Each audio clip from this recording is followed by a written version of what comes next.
everyone. I'm Cece or Cecilia. I am a current senior at the Bronx High School of Science and will be joining Milena at Harvard next year. Very excited. Um, Thank you all. You probably have all heard us say that before. If this is your first webinar, welcome. This is our fifth, the past week and a half-ish. And I'm so excited to talk to you guys about making a good impression to colleges and something a little different than we've been talking about the past few webinars, and that is the interview process. And we're going to talk about, you know, um, you know, communicating with people, how to make a good first impression, how to, make sure your interview makes a difference in your application. And then also a little bit later, we'll talk about campus visits and, how to be prepared when you're there, how to know that it's a meaningful visit, and all that stuff. But we'll get into it.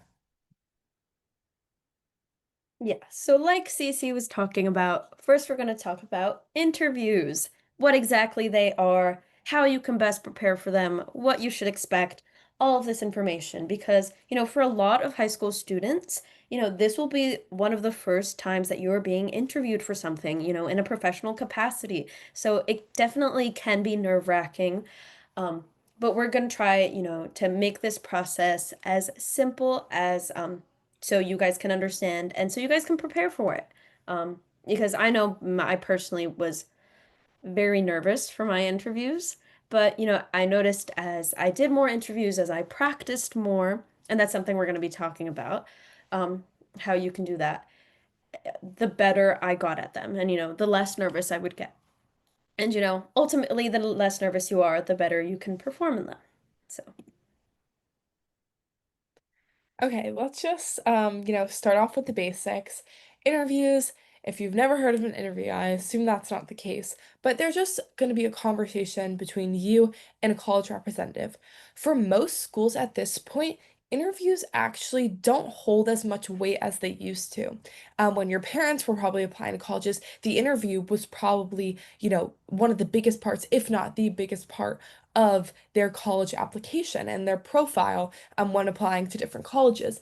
And that was because, um, um, like even like 10 years ago, less than that, a big part of it was that these people interviewing were part of or were staff at the school. But how it is right now is a lot of the schools have alumni interviews, which means that the people interviewing you won't actually be people that work at the admissions office from a school. That will very rarely happen. And I didn't get any interviews from admissions officers during my application period. So it'll be alumni, even current students, um, and very rarely admissions officers. And this is a chance for them to get to know you, engage with you on a personal level. Your college application is all written, and that can be really, really hard to sometimes show your full personality. And we've talked about ways you can do that through your personal statement, through your supplements, through your tone of voice throughout your application. But this is a great way to show them your personality, face to face with someone or through a screen, like you'll be seeing. Some of your interviews will be virtual. What do you use it for? So, demonstrating interest is really important. For some schools, interviews are optional. So, I would always say, even if you're, kind of shy, a big part of it is practicing, and we'll get into that later. It's a really good opportunity to show interest and click the option like, yes, if it's a possibility, I would love an interview. And for some schools, you might still not get them. Um, but for some schools you will, and it could be a great thing to help your application. Um, and also, like I said, showing your personality. And a big part of interviews is you can ask questions to your interviewer about the school. And this will be something the interviewer will almost always save time for. So you get to learn more about the school from a firsthand perspective, as it usually will be somebody that's gone to the school already. Um, and then just like the big like focus of these interviews is we want you guys to like be genuine, be yourself, show your true personality. This is a great opportunity to do that. Be engaged, Don't look off to the side, try to make eye contact with them, try to show positive body language, show them that you're engaged with the conversation, and be prepared. Don't come in there not practicing at all. Definitely practice. Don't be overkill and, memorize exactly what you're saying to every single possible question they could ask, but be prepared and be ready for, a series of different things that could happen. Um, and show who you are, not just what's on your application. We'll talk about this a little bit later, but um, the interview is a great opportunity to talk about things you didn't go in depth in or you didn't talk about at all in your written application.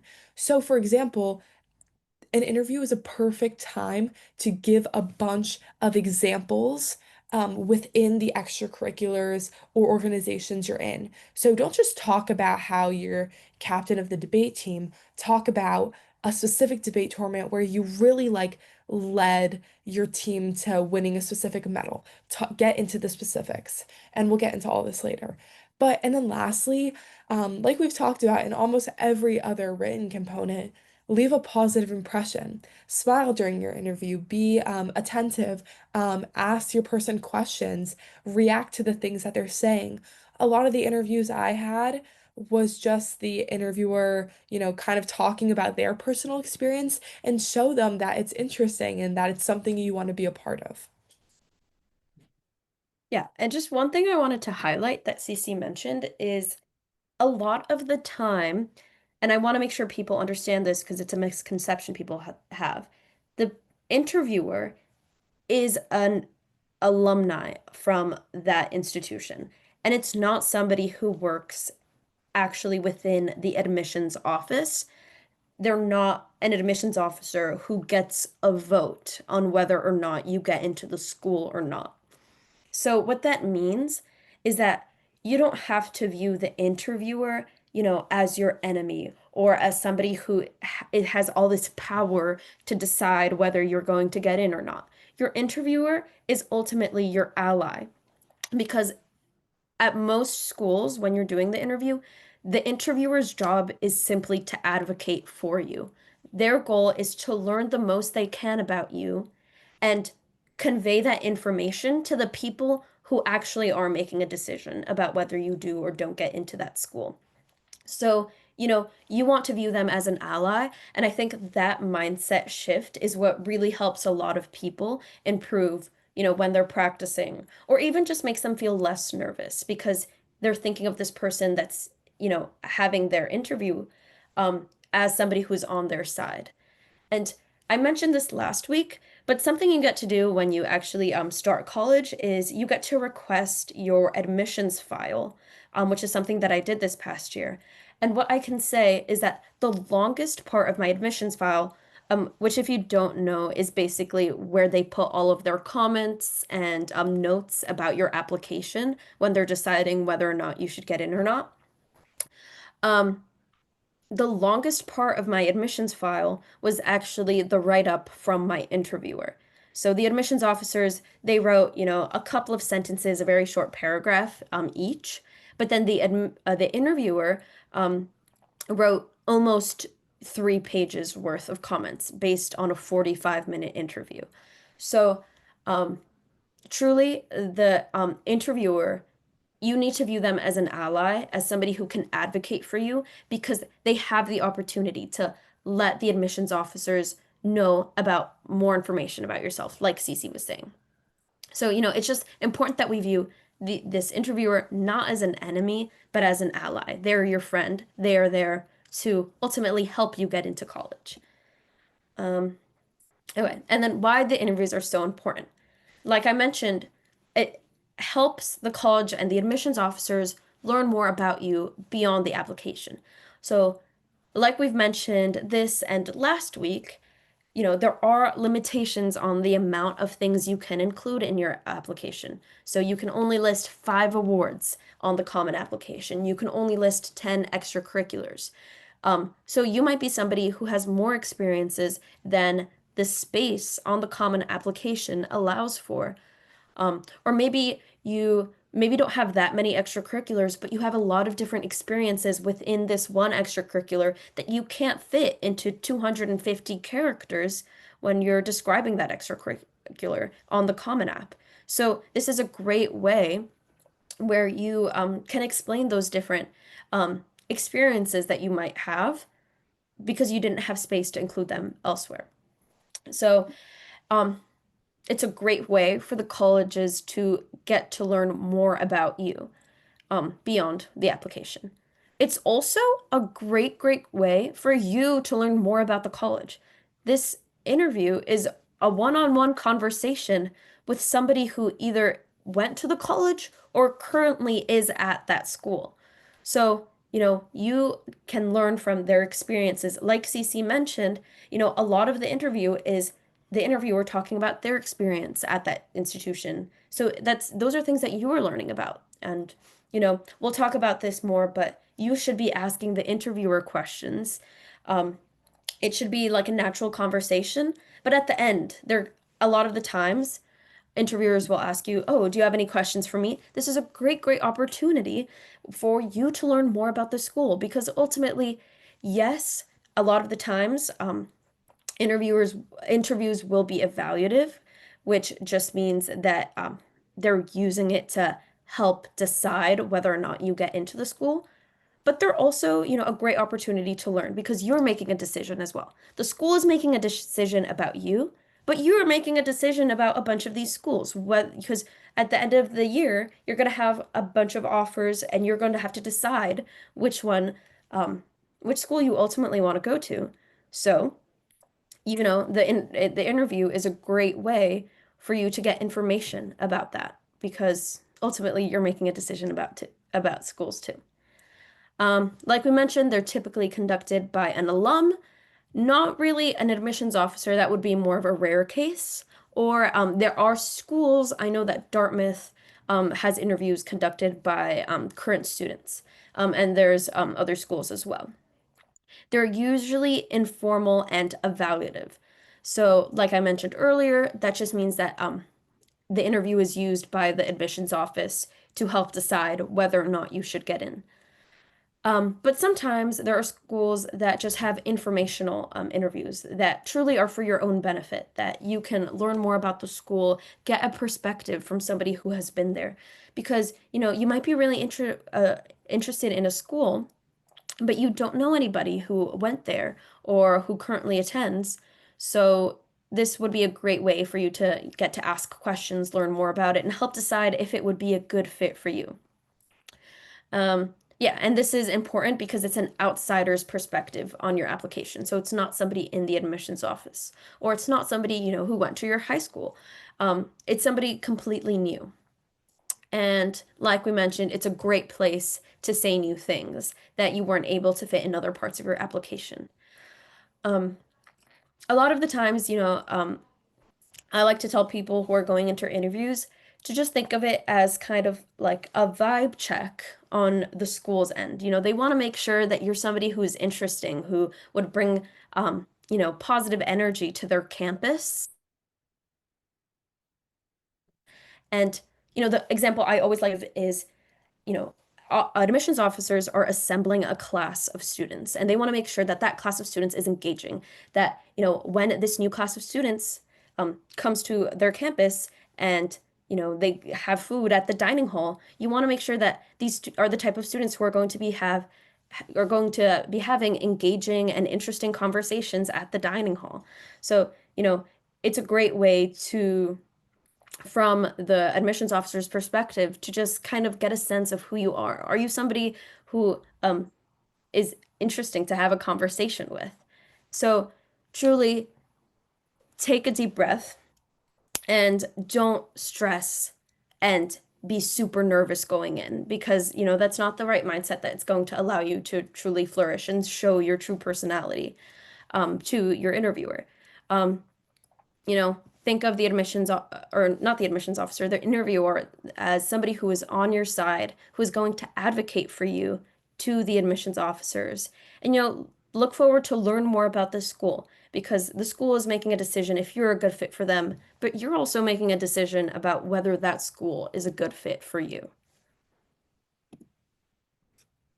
Yeah, and like along that same lines, never make a decision about a college based off of one factor. But if you go into your interview and your interviewer actually is super like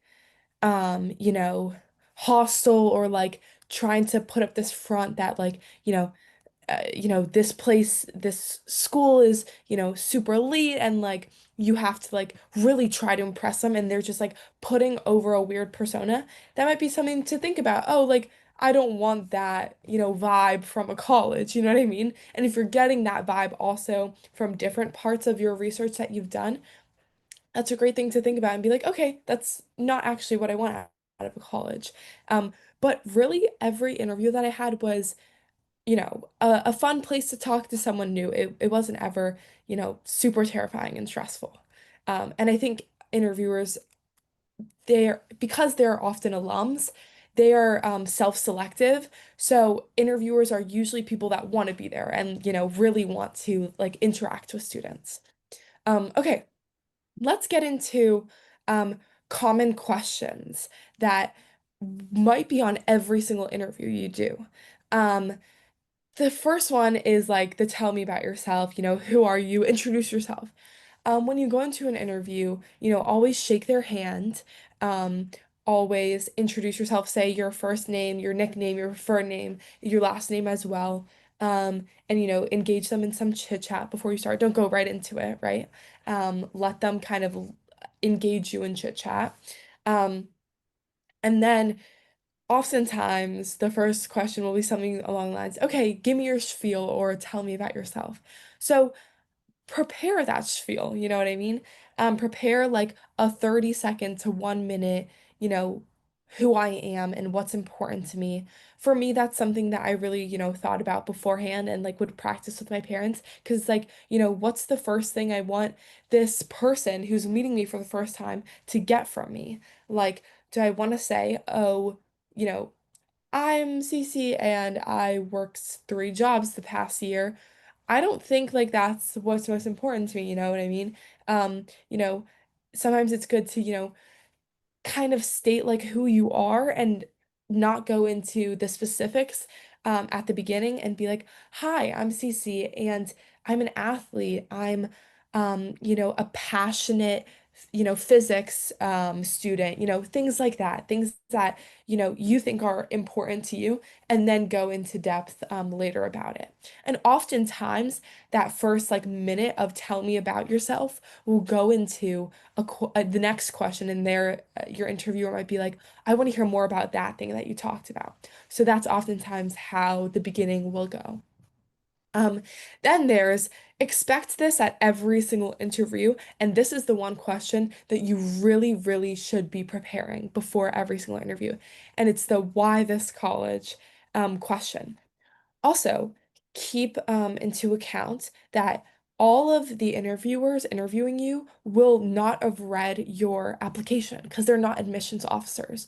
So, for a lot of the schools, there will be the, why Harvard supplemental question, like we talked about last week.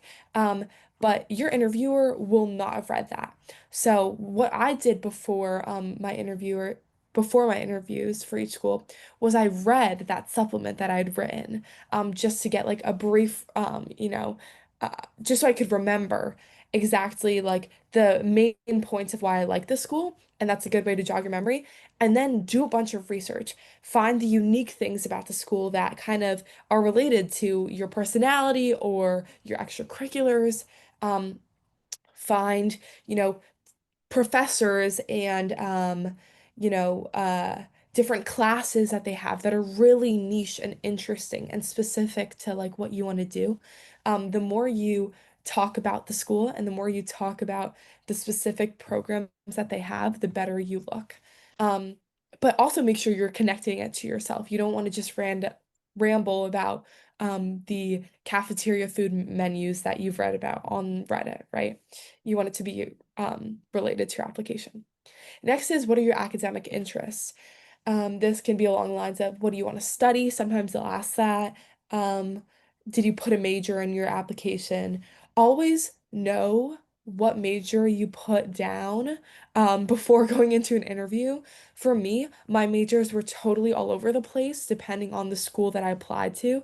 So for some schools, I put, physics as my major. For some schools, I put government and like policy. So I definitely, you really want to know that before going into the interview because sometimes the only information interviewers will get is your name and your major. So definitely you want to know that and be able to talk a little bit about that, why you want to, pursue that major.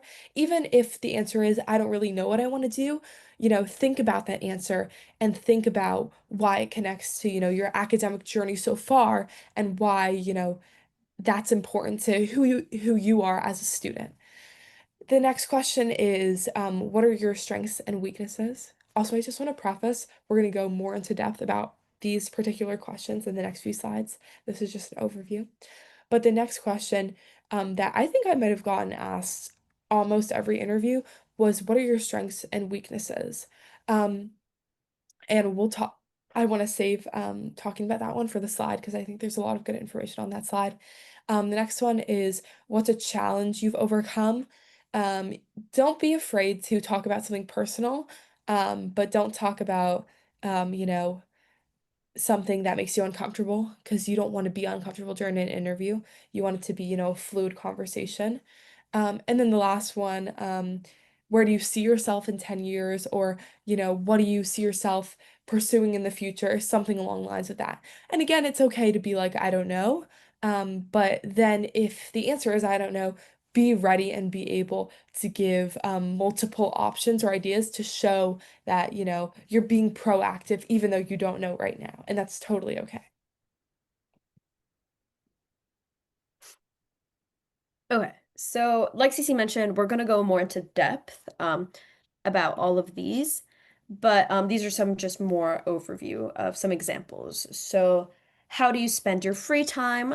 We'll talk more about this, but you want to show that you're somebody who is thoughtful, especially with their free time, especially since probably all of you guys are very busy students, like you have difficult classes. You do a lot of things outside of school. So when you do have free time, you want to show that you are somebody who is intentional with it, that you do something interesting, or that even if you don't do something that, the average person would consider, quote unquote, interesting, that you make it intentional and that you make it interesting and make it seem interesting. The next example, is there anything you didn't get to specify in your written application? So, like we mentioned earlier, this is a great time to talk about things that you didn't have time to mention in your application. And a lot of the times the interviewer will prompt that for you. So this is something that, you would probably and definitely should, prepare in advance to have like just one little topic that you can talk about that you want to highlight even more. And even if it is something that you did get to talk about in your application, but maybe you want to really emphasize how truly important it is for you, um, this is a great time to talk about that because um, you don't want to be redundant in your application, but you want to make sure that the true importance of your passions, your extracurriculars, maybe a certain activity that you do, um, or an instrument that you play, maybe you truly didn't feel that you got to express that importance in your application. The interview is a great way for you to convey that importance and truly emphasize that to the admissions officers. And the or not the most, probably one of the most important parts of the interview will be at the end when they will inevitably ask you, "Do you have any questions for me?" And yes, this is an opportunity for you to learn more about the school, and that's genuinely how you should view it. But this is also kind of like a subtle little test because you don't ever want to be in a situation where you don't have a question. You know, um, you want to have at least two or three thoughtful questions prepared for the interviewer so that, they know that you are somebody who is truly, um, you know, thoughtful about their time. They're there because, they want to help out applicants. They're taking time out of their busy, busy schedules to go through all of these interviews and write up these extremely long reports after them. So, you want to be respectful of their time by showing that you genuinely care about what they have to say. And also, it's just a general way for you to get more information about the school. But we'll talk about this more in depth because it's truly one of the most important parts of the interview. But always, always, always have, at least one, but hopefully 2 to 3 thoughtful questions.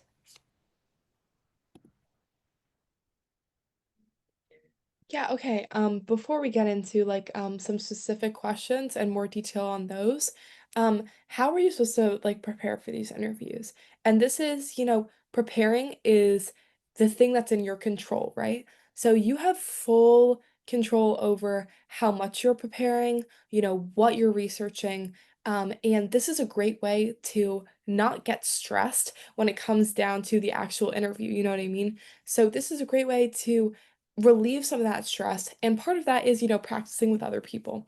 But the first thing is, of course, like we've said in literally every other webinar, because research is so important, get to know the school that you will be interviewing for.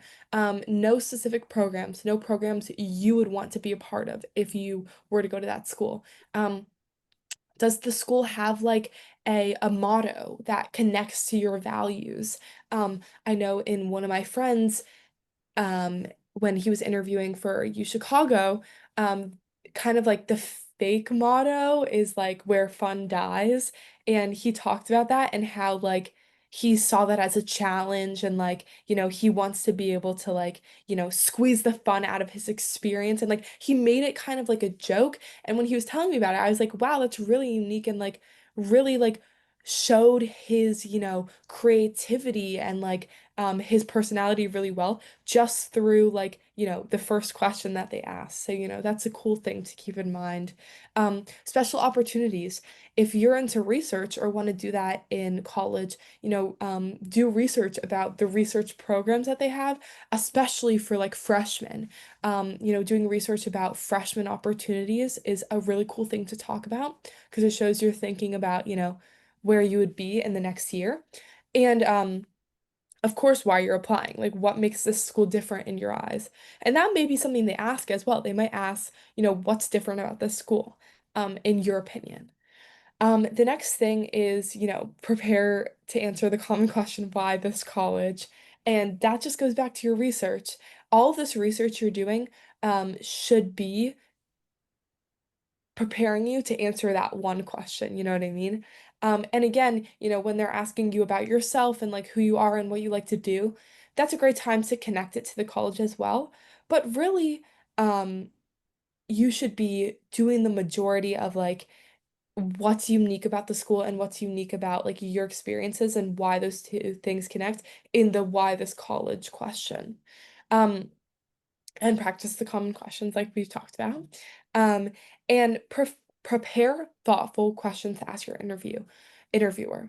Also, I would say don't some of my friends did do this. They wrote the questions down on their phone, and when the time came when the interviewer was said like, "Do you have any questions for me?" They would take out their phone and be like, "Can I ask you these?" I would say have a few off the top of your head because that shows that you've really like strategically thought about, what's important for you to ask. And it's better if the questions are specific. I did end up asking some of my interviewers, like, what were your overall impressions of the school? Did you truly like it? Were you happy there? But that was the type of question I asked, as my final question. Maybe the first question should be something very specific, like you should always ask what they majored in, and then see like ask about a specific program if it connects to that major, you know what I mean? Um, and then do mock interviews. This was really, really helpful for me.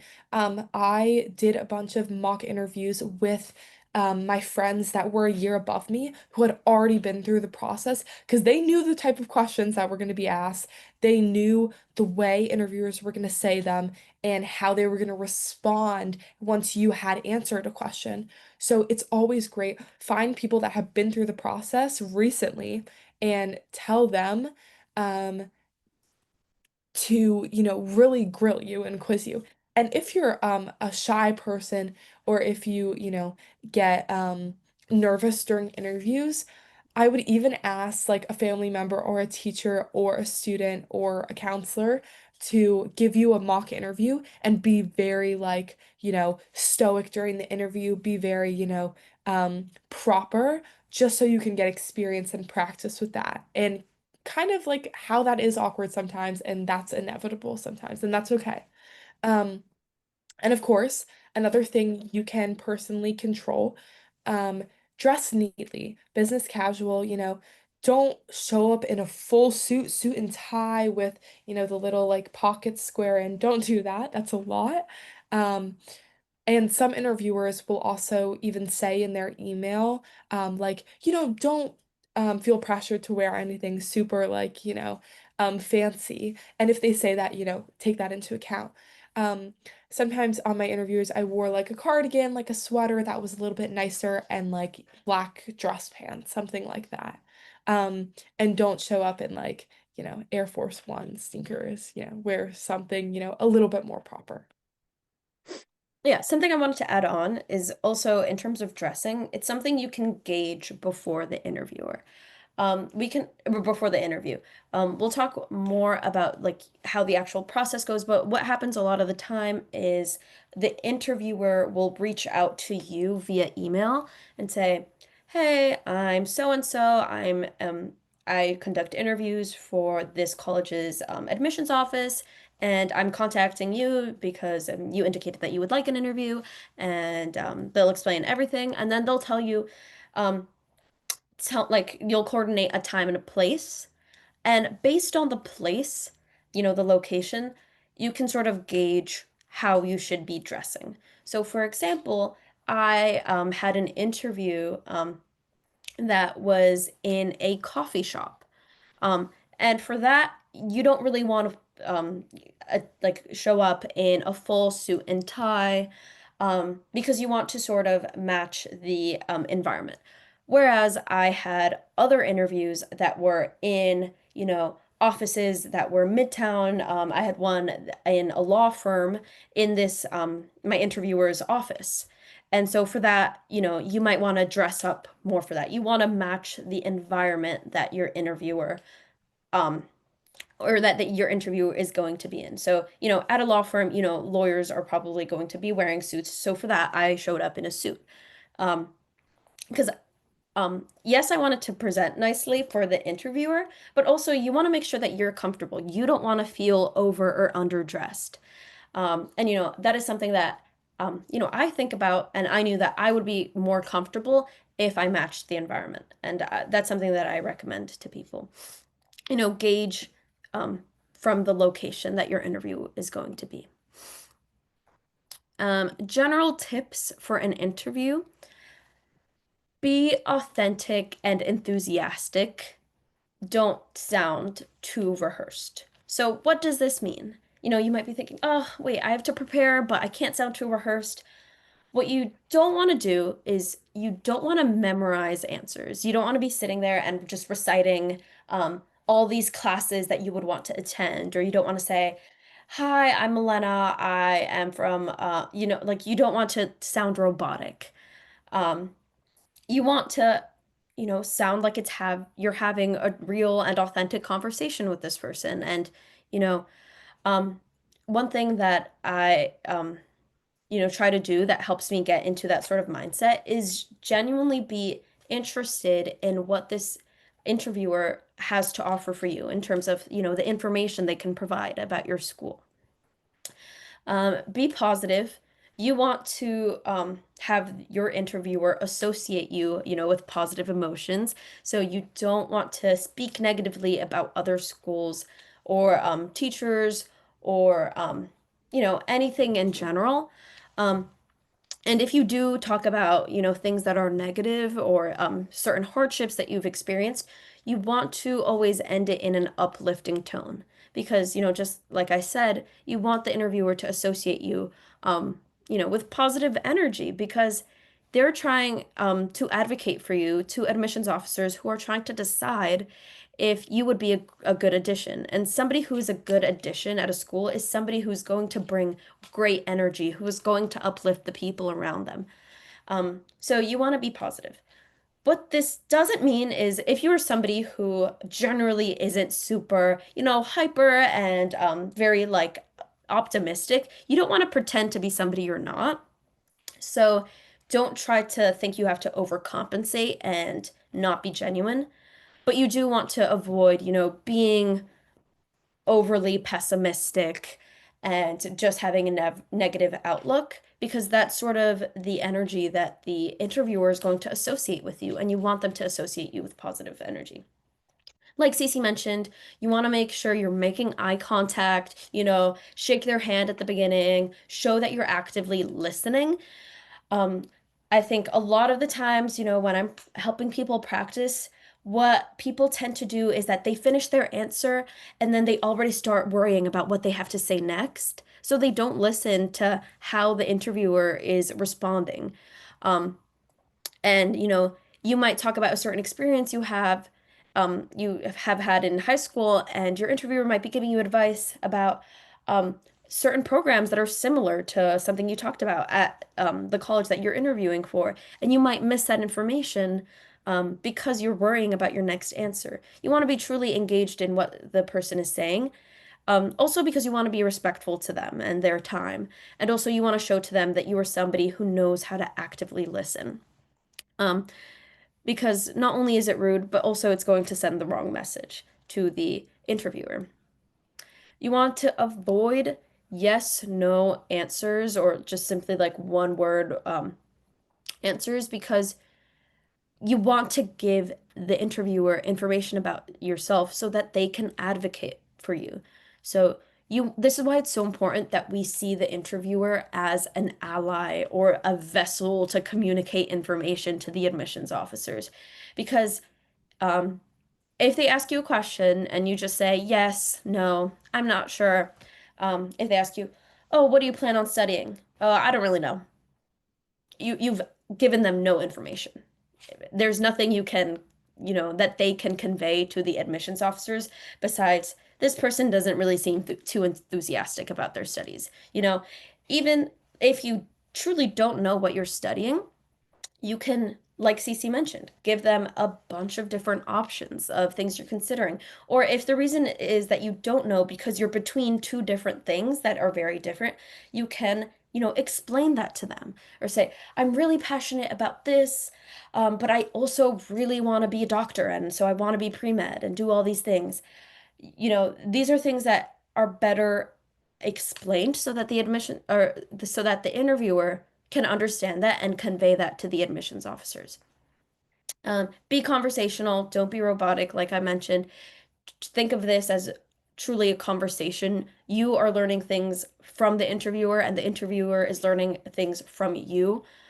So don't think of it as a speech or, a debate. Think of it as a conversation with somebody who is there to help you, to advocate for you, to give you information, to help you make a big, big, big decision um, in your life.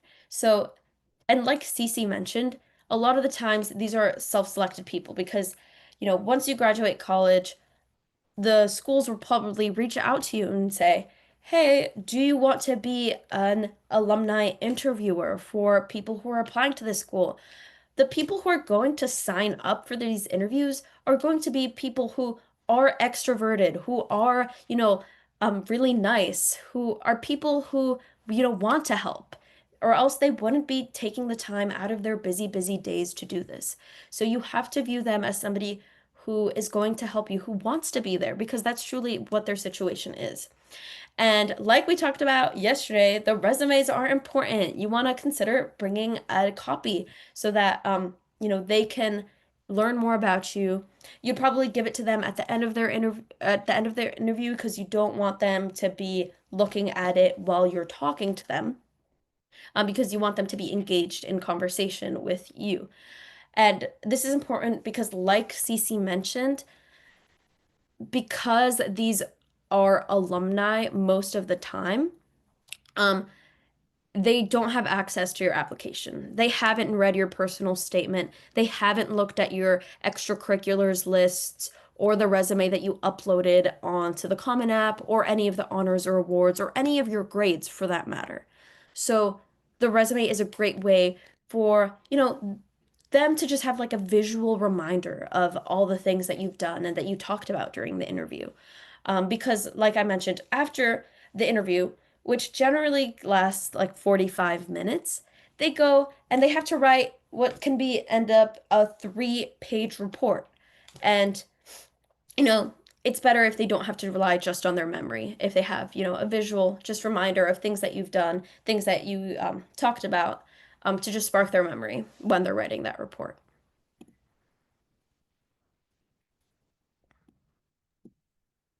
Okay, so we're going to talk about the thank you email, and you should always send a thank you email after you have an interview. And this isn't just like a cynical take on it. Like you shouldn't be doing all of this like for the sole purpose of getting into college, right? This is just a practice that you should kind of get under your belt because you're going to have a lot of interviews in your future, and this is a great thing to just show that you're human, show that you're, genuine and a nice person. And also, like, we are all busy people. I'm sure most of us here live in New York City. We live in like the busy city. So, take the time to thank somebody for taking time out of their day to talk to you, no matter like what scenario that is. And here it's, obviously a college interview. Um, Send this thank you email, within 24 hours, preferably the day of. Don't send it like a minute after you leave the interview because you want to, a part of this is showing that you've reflected on the interview. Um, my best friend, who's going to Brown next year, during her Brown interview, she basically just talked to the interviewer about the world. And this is something like I think is really interesting about your interviews. Sometimes they will literally not be about you at all. And sometimes it'll just be the interviewer talking about their experience at the college or talking about something completely different. And it really just is up to you to like roll with it, you know what I mean? So her interviewer just wanted to talk about the world and what was going on in current events. And because she said that she wanted to be a government major. Um, and when, her interviewer heard that, he was kind of like, okay, let's talk about the world then. You know what I mean? Um, so this is interesting because when she sent her thank you email to him after the interview, she took that full 24 hours and she wrote a whole thing about like what she had been thinking about that entire night after the interview and how like what he was saying really resonated with her and how like she reflected post the interview, and she ended up getting in. So not that those two things are, super like, correlational, but um her other parts of her application were probably amazing as well. But this 24-hour grace period could be seen as, send it at least a few hours after the interview to show that you've reflected in some way on it. And always, say thank you for what you said. Thank you for answering my questions. I definitely am now going into this application process more excited about this school. That's always a good line to add. I'm more enthusiastic. I'm enthusiastic now more than ever, something like that at the end. Um, and then, of course, reinforce your interest in school, saying that line at the end, of course, and just being like, um, and also, connecting with them and saying you played a big part in that. The way that you were talking to me, if you think they made you feel comfortable or like just like said things that really resonated with you, definitely put that. But don't make this email too long, and we'll show you an example on the next slide. Yeah, so like CC mentioned, this is an example of a thank you email that you should send at least a couple of hours after you finish the interview. So you can put dear interviewer's name, and usually I like to put what they signed off as in their previous email. Um, Thank you so much for taking the time to speak with me today.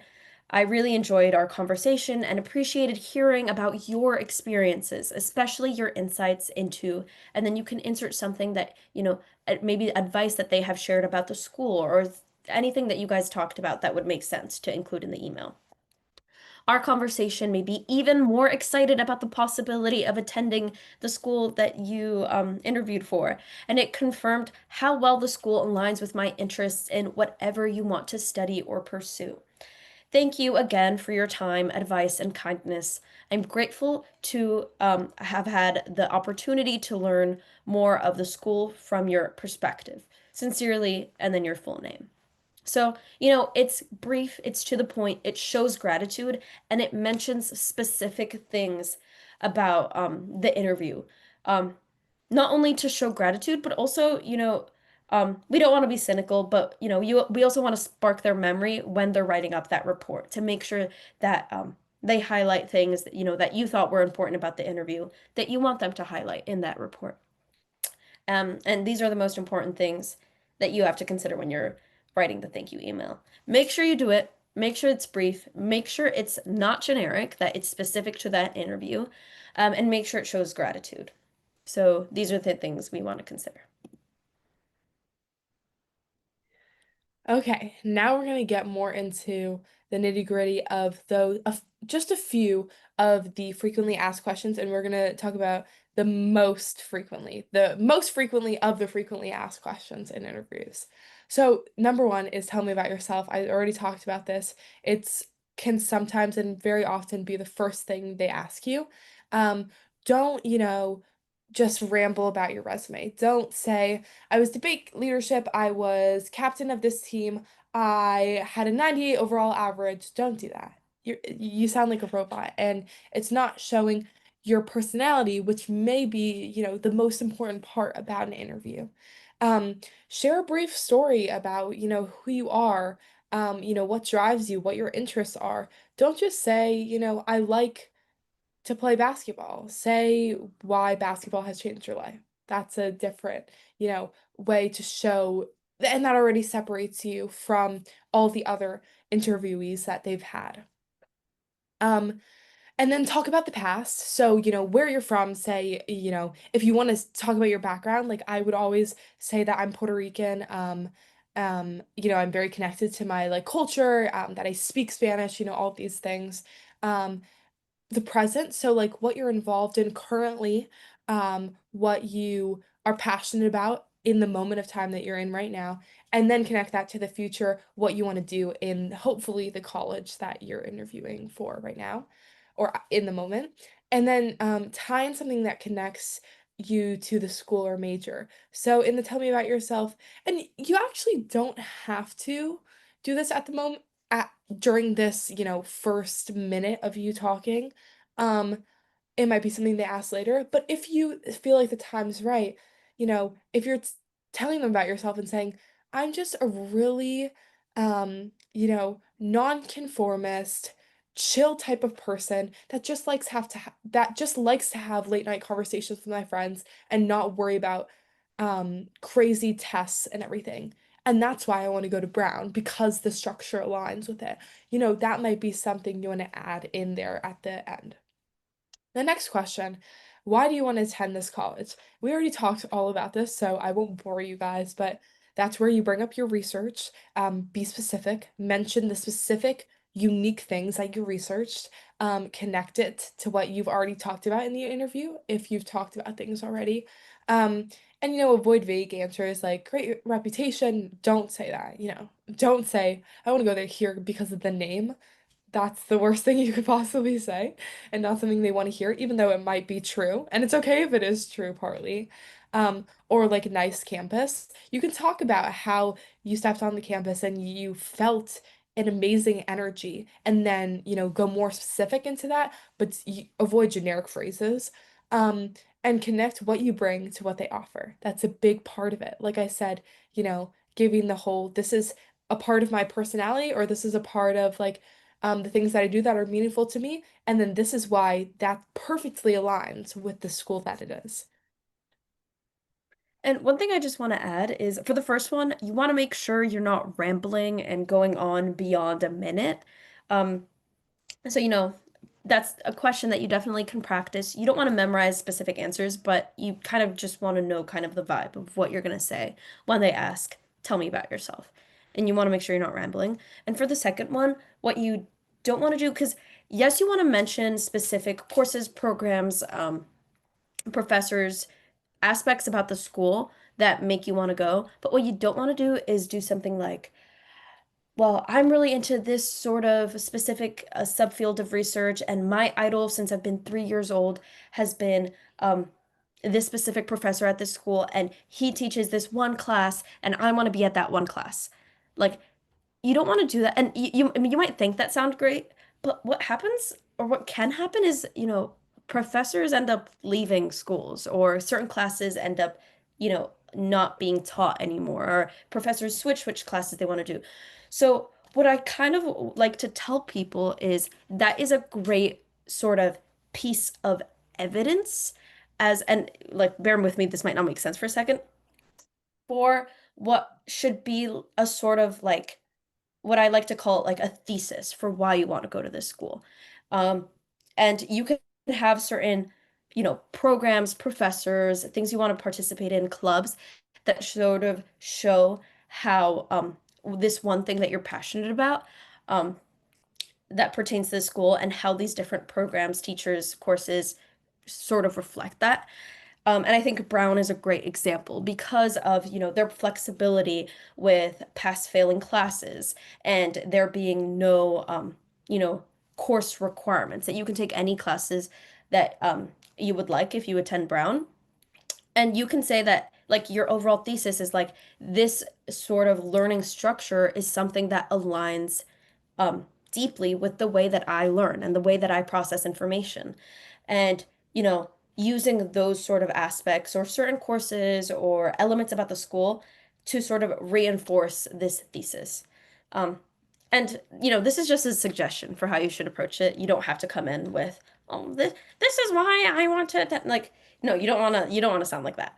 You want to, you know, try to find what makes the school unique and why you would benefit from that and why the school would benefit from your presence there. Um, and that's just kind of one way to approach it. But you don't want to go in with like only one specific thing and not have any other information to supplement one thing that you might be really interested in. Um, okay, so some more examples are what are your strengths and weaknesses? For your strengths, you can choose one to two. You want them to be honest, and this is true about everything you're going to be talking about in your interview. You want to be genuine. You want to be honest.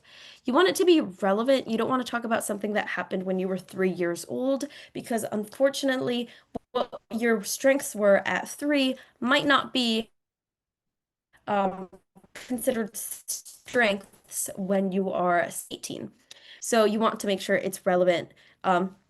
Also relevant to, you attending college or applying to college.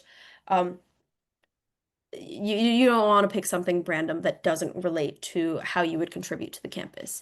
And you want it to be, and this is important, backed by example. So if you're talking about how leadership is one of your strengths, you maybe want to pull examples from, times that you have been a leader in high school. So if you've been a captain of any sort of sports team or led any club, you want to pull specific situations that you can point to show, oh, this is where I demonstrated this particular element that I think embodies what good leadership looks like. Weaknesses, and this is where it can be tricky. This is something that a lot of people struggle with. You want to be honest. You want to point to something that maybe you've struggled with recently, but you want to frame it as growth oriented. This is something that I have identified that I struggle with. This is how this struggle has shown up in my life. And then you want to say, but this is how I've been choosing to intentionally work on improving this. Um, you want to choose a real challenge that you have. You don't want to make something up. Um, but you want to pick something that you can choose, that you can spin in a positive, growth-oriented way. Um, so, and you don't want to pick a fake weakness, something that, actually makes you look really good because it shows that that you're not willing to be vulnerable. And it sort of reflects that you're not somebody who truly thinks about where you can have room for growth. So an example would be like, I work too hard would not be a good response to what is your weakness. Um, because you want it to be genuine, you want it to reflect that you are somebody who looks back and reflects on your life and looks for those moments of growth. So, for example, one of the things that I would talk about if I was asked this question is just for some context, my senior year of high school, I was a co-captain of speech, which is part of speech and debate. And one of the things that I struggled with, was figuring out what co-leadership actually looks like on the day to day. You know, you're not the only person leading this team. You have to, coordinate, communicate, and, find a balance. You have to compromise. And, that's something that I struggled with.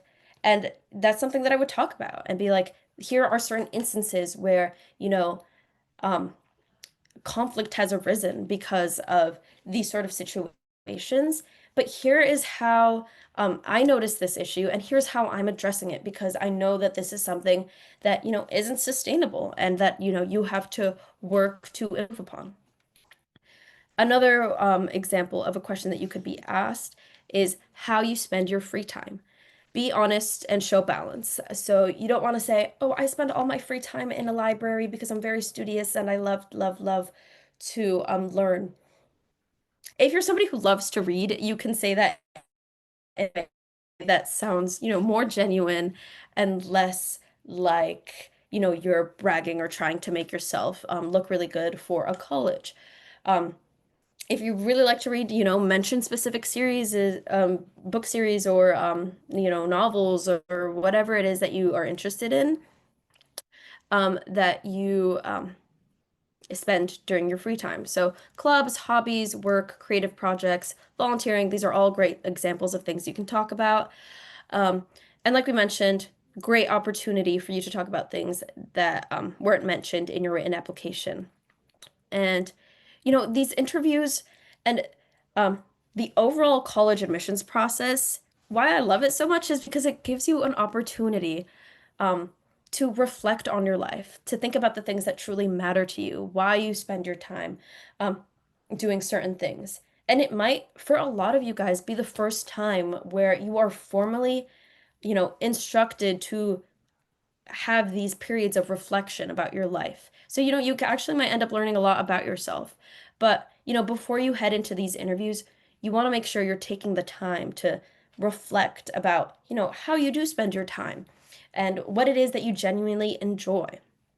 Uh, a little tip that I have that should be taken, in moderation is you should definitely research your interviewer before you head into the interview, and we'll talk about this later on.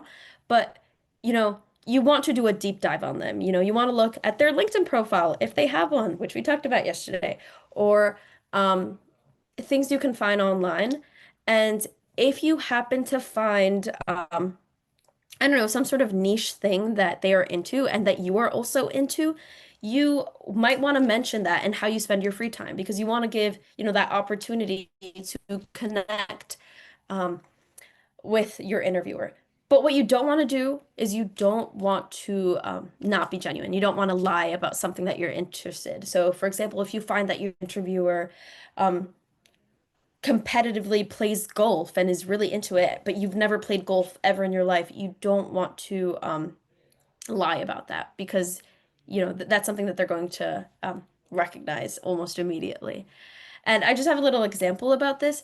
My roommate, this first year of college, she's actually somebody who's really interested in reading fan fiction online, and she spends a lot of time doing that. And before her Harvard interview, she actually looked up her interviewer and found that her interviewer was somebody who writes fan fiction, and that's something that they were able to write about or to able to talk about during their interview, and that they were able to bond over that.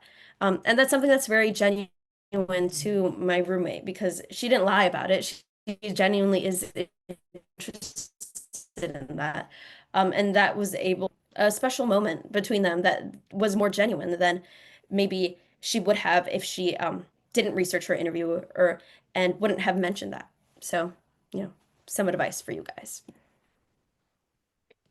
Yeah, just also make sure like if you are doing research on your interviewer, if they have a generic name, be careful. Make sure you're, finding the right person. And also, if, because a lot of interviewers you're going to find just want to talk about themselves.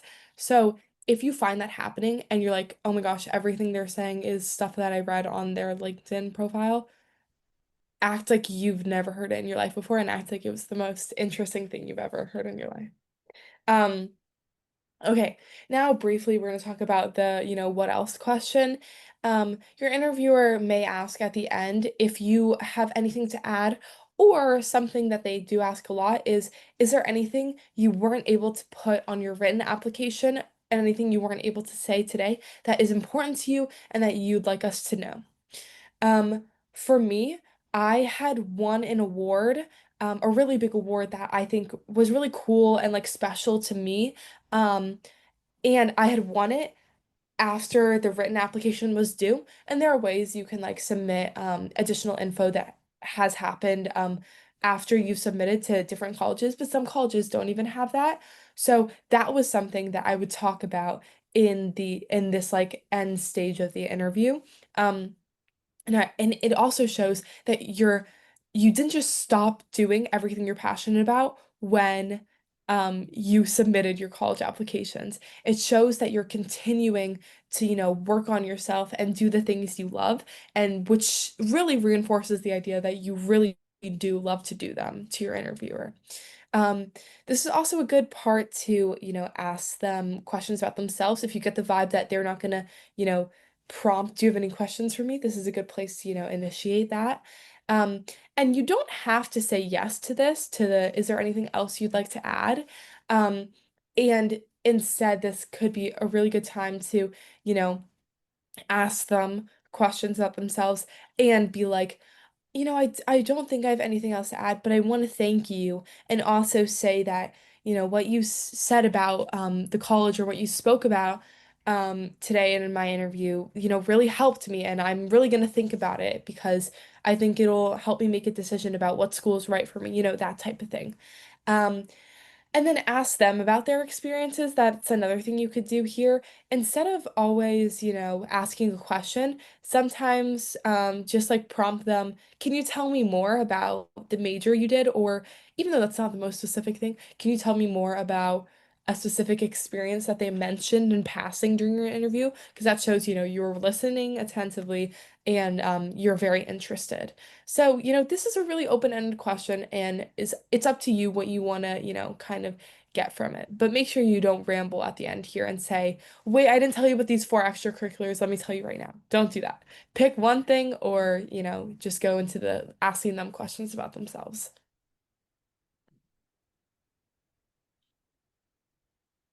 Okay, a final note about the interviews.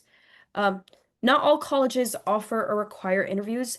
Example for Yale, some students don't get interviews, but they still get in. So don't be worried and fixating on, oh my God, my friend got an interview for this school, but I didn't, and I didn't, and I'll start like going down a spiral because of all that. Always take a deep breath. You don't know what's going on behind the scenes of the admissions process, so don't worry about things that are beyond your control. Worry about the things that you can control, like, for example, preparing for the interview, practicing with people. These are things that you can control and will ultimately help you feel better when you're actually doing the interview. For some schools, interviews are recommended or evaluative. So, what this means, we talked about this, is that they impact your admissions decisions. For others, they're informational. So, they don't impact your decision, um, your admissions decision on their end, but they're still good for you to learn about the school. Interviews, they may be in person via Zoom or by phone. I personally had, I think, 3 interviews in person and 2 on Zoom, none by the phone. Prepare for all formats. Make sure that you are on time. Yes, if it's in person, but also, especially if it's on Zoom, you don't want them to be waiting in the Zoom while you're logging on. You want to be on time. Always try to aim to be 10 to 15 minutes before, especially if it's in person. You want to give yourself buffer time for the commute. Something that I always tell people, um, for standardized tests as well, like if you're going in, um, I do a lot of tutoring for the SHSAT, which you guys might have forgotten about. But if you're going in for anything in person, what I tell people to do is to do a practice commute. So take a day, maybe the week before your actual interview or the day that you're taking a test, and practice what that commute looks like, especially if it's in a place that's unfamiliar to you. Um, Interview performance is not the most important factor, but a good one can help. You want to, if you can, stand out to your interviewer so that they can convey that to the admissions office. Yeah. One last thing I will say about that is you won't always this is this was hard for me to deal with, but you won't always get an interviewer whose morals align with yours or whose ideas and opinions align with yours. And so this can get tricky sometimes. Sometimes I had like two interviewers that were like older men and like said some questionable things. And so it's you don't want to argue with your interviewer, right? You know, these are people that are evaluating you and you want them to be on your side, right? So if they end up mentioning something that's like questionable to you, just move on. You know what I mean? Like, um, don't try to engage them in an argument unless like it's like a super reach school and like we talked about, taking risks, unless you're like, wait, let's talk about that. I want to talk about why you think that and like why I think differently. That might be a very big risk to take sometimes if you're like applying to, a crazy reach school. But I think generally be on the same page with your interviewer, and if they want to just talk and ramble, let them do that and just, be an engaged listener. I just want to say gigantic thank you for bringing that. As women, I think it's also important to notice um, you have to hold your own sometimes more often than you need to. So in the event that it happens and you get the creepy guy interviewer, just move on. You're in a public place, be polite. Just it's all right. I do want to dedicate a minute to that conversation.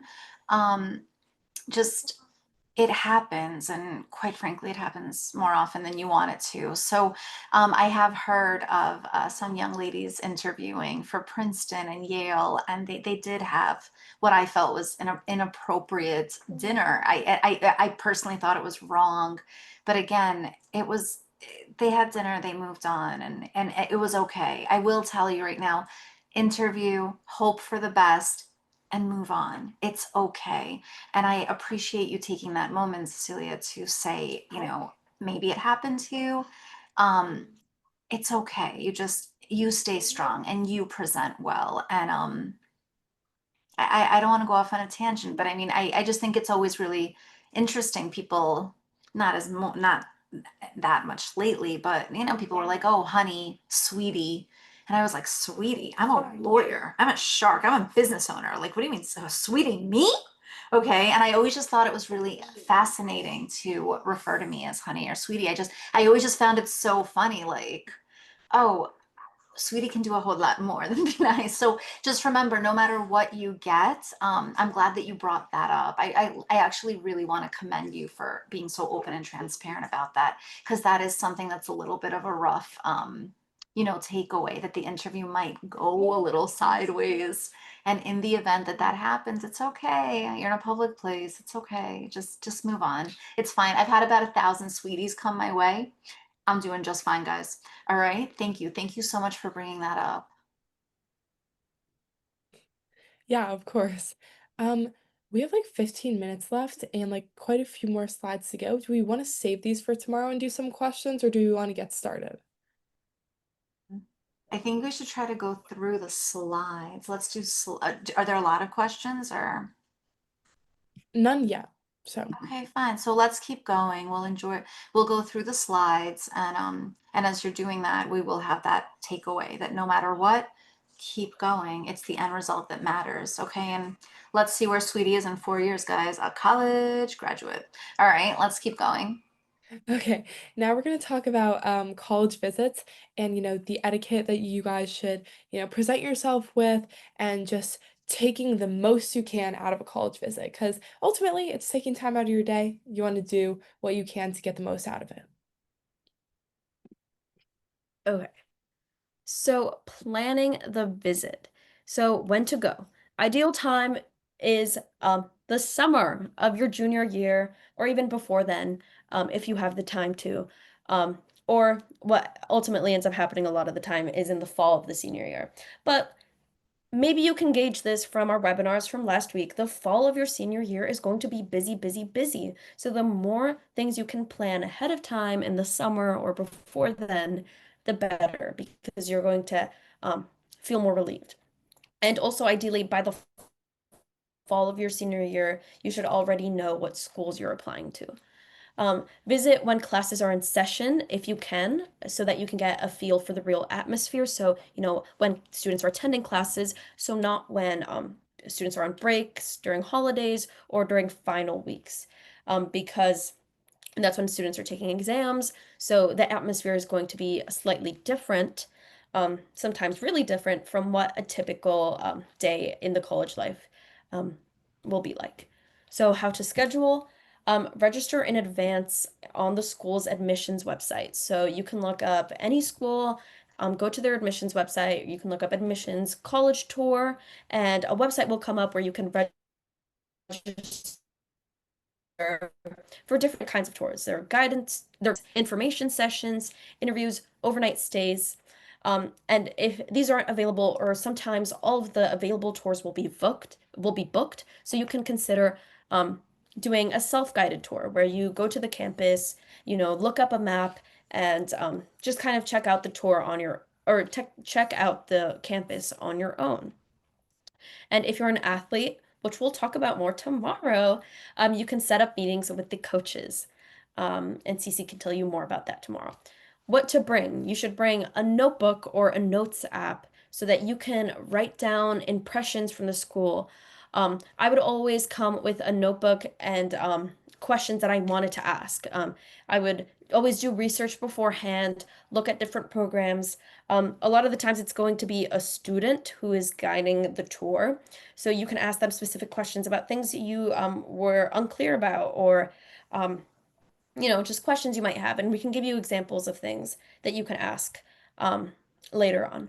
Um, but yeah, questions for the tour guides or admission staff, and also comfortable shoes and weather appropriate clothes. So you want to look up ahead of time. If it's going to be raining, you might want to bring an umbrella or a raincoat. And also you don't want to be wear shoes that are going to be uncomfortable.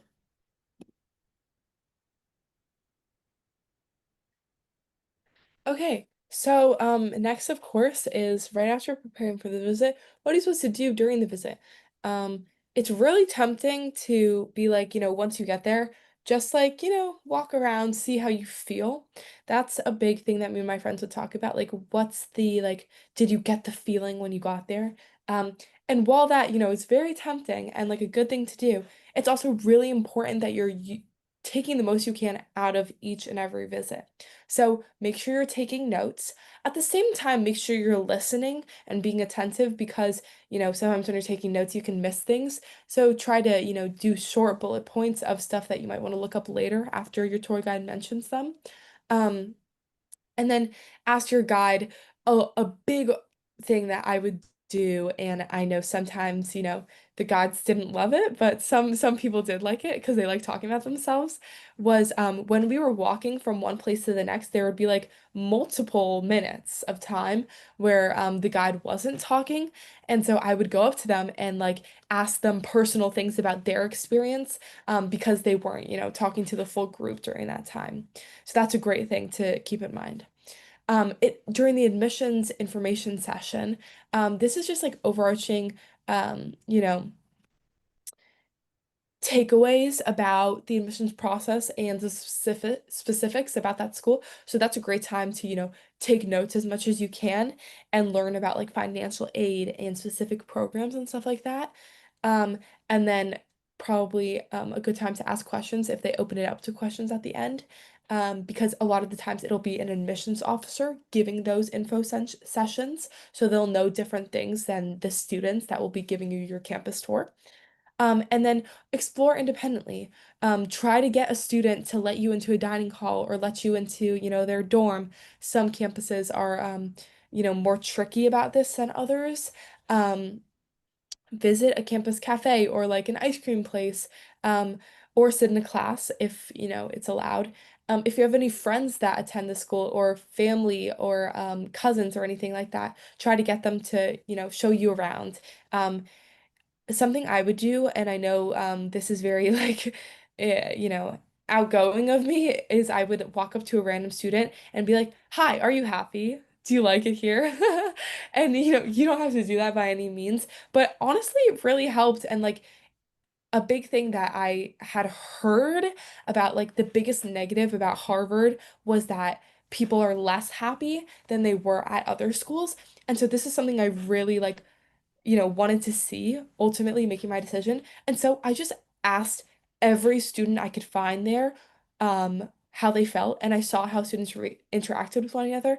And I ultimately made the decision that it totally wasn't true. And like the way people were talking to me showed me that they were happy. And that's because I talked to specific people, not just on the tour. Um, and then I already said that. Meet people, just like I just said. Are they happy? Just like I just said. Wow, I wonder who made this slide. So, um, etiquette and behavior. You want to make sure that you are presenting yourself in the best way and that you're showing that you are a responsible, soon to be adult. So you want to be respectful and polite to everyone. Um, Even though the school definitely does not have cameras everywhere and everyone is a secret spy who is relaying this information back to the admissions office, that is definitely not the case. But you just want to be respectful because you are visiting somebody else's space. Um, Interact with students, staff, tour guides, um, everyone you interact with. Don't interrupt or dominate the conversation during the information session or the tours. You want to make sure you're engaged, you're asking questions. But if you see that in the information session, a lot of hands are going up and you've already asked like more than 5 questions, maybe consider that it's time to share the space with other people. And in that same vein, you want to make sure you're asking thoughtful questions. You don't want to waste people's time by asking for information that you can find on their cover page of the website of the school. So you want to be respectful of everyone's time. You want to dress appropriately. Obviously, you don't show up in a suit to a college tour, but make sure you're dressing appropriately, dressing neat. Don't be on your phone if you're not taking notes. This is why I liked to bring like a small little notebook with me. Because sometimes you'll be in your notes app and you get a notification and then you just get distracted and you're on your phone. I just wanted to avoid that completely because you want to be respectful to the person who's taking the time out of their day to give you a tour or to host an information session. And if you're visiting with family, try to let your voice lead, not your parents. So you don't want your parents to be asking all your questions for you.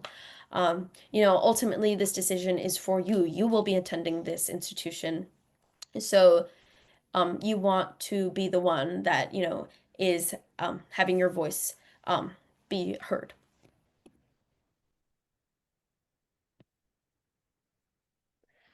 So now just like it's not just about, the visit, it's about going back to your notes that you took, really reflecting on how you felt on the campus, all that stuff. So let's talk about it a little bit.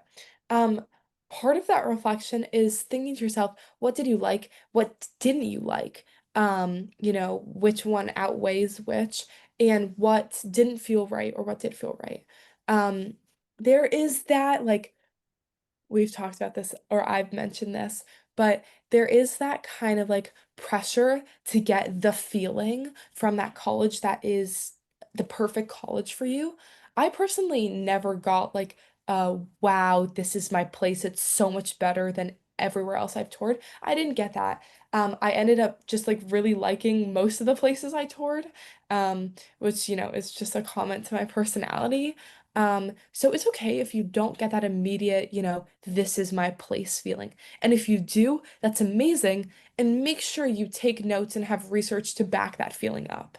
Um, write down details while fresh.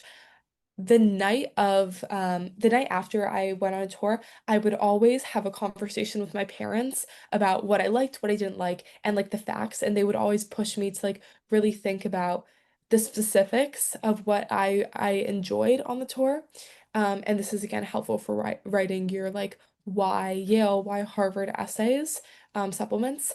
And then send this is something we'll talk about tomorrow. But if you had one-on-one meetings with like even like a cousin or a faculty member that your parents know or a coach, if you had a meeting with them, send a thank you email. We'll talk about that tomorrow. And add the school to your college list if you like it. And obviously, in the massive Google Doc that you have with all your colleges, add your notes that you wrote down, and make sure you evaluate whether it's a safety match or reach once you're putting it in your college list. And one thing I just wanted to add is at least what would happen to me is when I wasn't looking at my notes, and especially after some time has passed, I would get confused about my memories. I'd think, oh, I can't remember if this experience I had was when I was visiting Harvard or Princeton. And because a lot of the times campuses can look similar. So that's why it's important that you take detailed notes so that you don't get confused. Um, just some notes about virtual tours. So these are online, a lot of the times interactive tours that let you explore the campus remotely. And it's typically found on the college admissions website or their visit page if they have one. So this is something you can, Google the college name and find on their website. And this is something good that came out of COVID that a lot of schools still have. So it may include videos, 360 photos, the kind that you can drag and like walk around kind of as if it were Google Maps in the interactive version. It can include student guides, or narrated walkthroughs. It's great for students who can't visit in person, regardless of the reason, whether it's because it's too far or too costly or because you can't find the time for it. A lot of schools don't track showed interest, but some do. So, interacting with, the admissions office in any sort of way, even if it's a virtual tour, might be a great way to show, like demonstrated interest. And something that you can also do along this is a lot of students or a lot of admissions offices will also post videos of guided tours on their YouTube. So this is something that you can look into to find more information. So I think this is a good slide to end on, and this is really like the end of our presentation. We were just going to do some fun stuff at the end, which we can start with tomorrow if you would all like. But how do you know if a place is right? I already talked about like, that feeling, right? And you see that down here. Did you get that feeling? And if the answer is yes, that's a great thing to consider. If the answer is no, which most of the time it will be, that's okay. Of course, vibes. And vibes are different than that feeling. Did you get the sense that, people aren't really happy here? And is that something important to you? That's a great thing to keep in mind. And, all of these things are good things to write in your notes section of your massive Google Doc. Um, Mindset and goals. Are the people at this place goal oriented? Do you see yourself, really striving to be the best you at this place? Opportunities. If you want to go into government, does the school have a government major? Do they have a good government program? Will you be, able to pick from a plethora of different classes that are within that major, or do you really not have a big selection? Um, Culture and community. This was a big one for me. I really wanted, a strong culture, a strong sense of like belonging and like community, because that's a big thing for me, especially for like if you have religious affiliation, ethnic or racial groups. For me, a big part of my visits were seeing if there were, different Puerto Rican groups or like just like Latinas in STEM, stuff like that. And that's a great thing to, reflect about community at the place. We already talked about did you get that feeling? And happiness and stress levels. This was a big one for me. I wanted to know if people were happy. And if I got the sense that people really weren't, I didn't really end up applying to some of those schools or end up considering them in the long run. So thank you so much. We're going to be ending on this slide right here. Um, Thank you all so much for coming. If you have questions, you can send them in the chat. Um, we could also answer them in tomorrow's webinar. Um,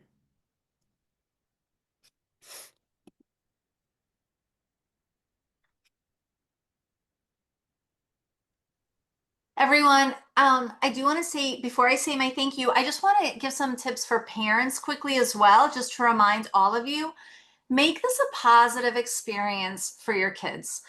Getting into college, not getting into college, we don't know, but they are going to remember how they felt during these interviews and they're going to remember how you made them feel. So please remember to make your kids feel special. You can do this. You need to be their cheerleaders. And that is your job as the parent, as the guardian, as the person who is the adult. You have to not add stress. Granted, this is a very stressful time overall. As the parent, you have to be the cheerleader.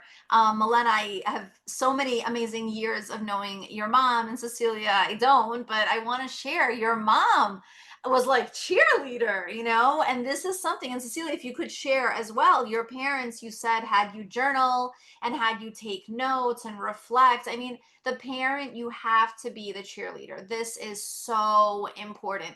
The last thing you should do is pick a fight with your child and have your anxiety reflect on your child during this. And if Milena and Cecilia can add just a moment about that, it's so important to make sure the parents behave. What would you like to add? Yeah, I've been on many not interviews, college tours where the parents are like asking more questions than the kids, which honestly turned me off about those schools. One of the schools I toured was like none of the kids like felt comfortable asking the questions, and that was like less on the parents and more on like the vibe. So that's a good thing to like keep in mind as well.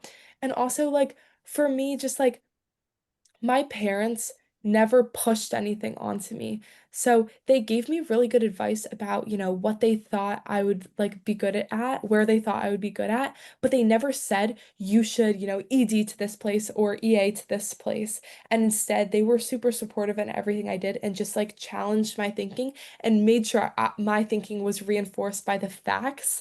So I just thought the experience was much easier because they were there in my corner, kind of like being my cheerleaders. So they were really helpful, actually, and I'm very grateful to them. And you remember that. You remember that you had a cheerleader. By the way, we don't need both. One is enough. But Milena, if you could add, please, to the cheerleader. yes, I think of my parents, especially my mom. She has been my cheerleader, I think, since the day I was born. But in terms of academically, especially since middle school, she's always been on my side, supporting me, obviously giving me advice. There have been times when we have disagreed about certain things. But especially during the college admissions process, like Ms. Queller said, you don't want to be picking a fight with your child, especially if they have to go into an interview in 30 minutes. You want to be helping them. And that's something that my mom definitely did for me. Helping them research schools because it can be overwhelming. If you know that your child is certain passion about a certain extracurricular, finding if the school that you're going to be touring has this extracurricular and, maybe giving them information about that.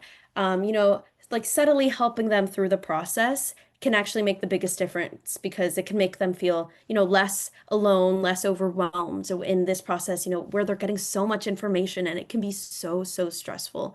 And, reminding your child that, for a lot of students, we have a lot of anxiety because it can feel like, this life or death situation. But, telling your child, you know, ultimately any school that you will be going to will be a great school and it matters what you make of it. Not, the name or the prestige, all these schools that your child is applying to are great because, you've selected them carefully and they will be happy at any of them.